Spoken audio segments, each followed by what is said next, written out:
ઘણા બધા આમાંથી સવાલો ઊભા થઈ રહ્યા છે કે એક દીકરીને લઈને રાજકારણ શા માટે કરવામાં આવી રહ્યું છે, અને એ ચોંકાવનારી વાત કૃષ્ણા એ પણ છે કે જ્યારે આપણે પ્રયત્ન કર્યો ભારતીય જનતા પાર્ટીના પાટીદાર નેતાઓ, જે મોટા માથાઓ છે ત્યાંથી લઈને નાના નેતાઓ સુધી પણ આ દીકરી માટે એક પણ પાટીદાર નેતા બોલવા તૈયાર નથી. શ્રદ્ધા રાજપૂત સામે આવ્યા, એમણે પ્રતિક્રિયા આપી, પણ જ્યારે વાત સમાજની છે, જ્યારે વાત સમાજની હોય તો સમાજ આખો ઉભો થતો જોયો છે આપણે, પણ આજે એક દીકરી માટે કોઈ નેતા બોલવા તૈયાર નથી. કદાચ આ અમરેલી જિલ્લાના રાજકારણમાં કંઈક બહુ મોટું થયાના અણસાર છે. જી બિલકુલ નુપુર, એમાં આ જે નેતાઓ બોલવા તૈયાર નથી એની પાછળનું કારણ એ છે કે પોતાના પક્ષ અને સમાજ વચ્ચે તેઓ ફસાઈ ગયા છે. પરંતુ આખી ઘટનાની આપણે વાત કરીએ, 24 તારીખે એક પત્ર વાયરલ થયો હતો અને એ પત્ર મનીષ વઘાસિયા નામના વ્યક્તિએ કિશોર કાનપરિયા, કે જેઓ અમરેલી તાલુકા પંચાયત પ્રમુખ છે, એના લેટર પેડ પર ચોરી કરીને લેટર પેડ પર લખવામાં આવ્યો હતો, જેમાં આરોપો લગાવવામાં આવ્યા હતા કે કૌશિક વેકરિયા, કે જે અમરેલીના ધારાસભ્ય છે, એ તાલુકા પંચાયતની વાત હોય, જિલ્લા પંચાયતની વાત હોય કે સંગઠન, એ બધામાં એમની જ દખલગીરી ચાલે છે.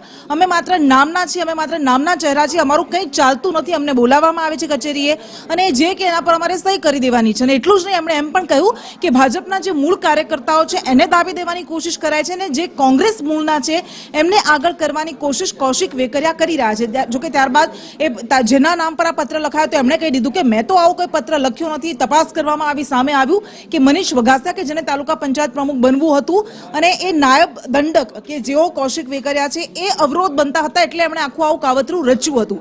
4 આરોપીની ધરપકડ કરવામાં આવી, મનીષ વઘાસિયા સહિત અન્ય 3, પણ એમાં એક યુવતી પણ હતી કે જે ત્યાં ઓપરેટર તરીકે કામ કરતી હતી અને આ લેટર લખ્યો હતો અને એટલા માટે યુવતીની ધરપકડ કરવામાં આવી. પરંતુ રિકન્સ્ટ્રક્શન જ્યારે કરવામાં આવ્યું ત્યારે એ વિડીયોમાં એ યુવતી દેખાઈ રહી છે અને આ જ એક કારણ છે, કારણ કે આપણને ખબર છે કે આપણા નેતાઓને સૌથી વધારે કોઈ સારું કામ કરતા આવડતું હોય તો એ છે કે સમાજના નામ પર રાજનીતિ.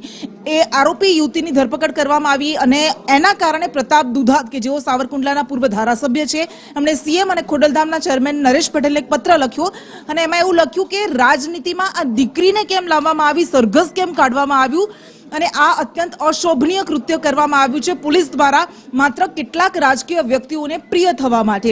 આ પત્ર લખવામાં આવ્યું. ત્યારબાદ લલિત કગથરા, કે જેઓ પણ પૂર્વ ધારાસભ્ય છે કોંગ્રેસમાંથી, એમણે પણ આ પત્રને સમર્થન આપતા કહ્યું કે પહેલી વખત એવું જોવામાં આવી રહ્યું છે કે જ્યારે કોઈ પાટીદાર યુવતીનું અથવા કોઈ યુવતીનું સરઘસ કાઢવામાં આવે છે. એવા પણ આરોપ કર્યા કે 12 વાગ્યા પછી યુવતીની ધરપકડ કરવામાં આવી હતી, જે કાયદાની વિરુદ્ધ છે. એટલે આ આખી લેટરકાંડ બાજુમાં રહી ગયો છે ને પાટીદાર પોલિટિક્સ શરૂ થઈ ગયું છે. લેટરકાંડ બાજુમાં રહી ગયો છે, પરંતુ આ બધા વચ્ચે હવે એ પાટીદાર આગેવાનો કે જે પાટીદાર આંદોલનમાંથી ઉભરીને આવ્યા હતા અને ત્યારબાદ એ આમ આદમી પાર્ટીમાં ગયા અને એમાં હાર્યા, ત્યારબાદ ભારતીય જનતા પાર્ટીમાં જોડાઈ ગયા, અલ્પેશ કથિરિયા હોય કે ધાર્મિક માલવ્યા હોય, આ બધા પાટીદાર આગેવાનોને એમ લાગ્યું કે આ પાટીદારની વાત ફરી ચાલી રહી છે, એટલે એમણે પણ મેદાનમાં ઝંપલાવ્યું અને એ પણ કહી રહ્યા છે કે મારી જિંદગીમાં મેં પહેલી વખત એવું જોયું છે કે કોઈ યુવતીનું સરઘસ કાઢવામાં આવ્યું હોય. એટલે આ બધા જ હવે આખા મુદ્દાને ભૂનાવવા માટે કોશિશ કરી રહ્યા છે, સ્પષ્ટ દેખાઈ રહ્યું છે. પરંતુ આ બધા વચ્ચે ઋષિકેશ પટેલ હોય કે ભારતીય જનતા પાર્ટીના નેતા હોય કે પછી અમરેલીના સાંસદ હોય, તે બધા એવું કહી રહ્યા છે કે કોઈ સરઘસ કાઢવામાં નથી આવ્યું, માત્ર રિકન્સ્ટ્રક્શન કરવામાં આવ્યું હતું. એસપી સંજય ખરાડે પણ એ વાત કરી કે રિકન્સ્ટ્રક્શન કરવામાં આવ્યું હતું, સરઘસ કાઢવામાં નથી આવ્યું અને 12 વાગ્યા પછી યુવતીની ધરપકડ કરવામાં આવી હતી. એ વાત પણ ખોટી છે. આપણે વાર પલટવાર પણ જોયા.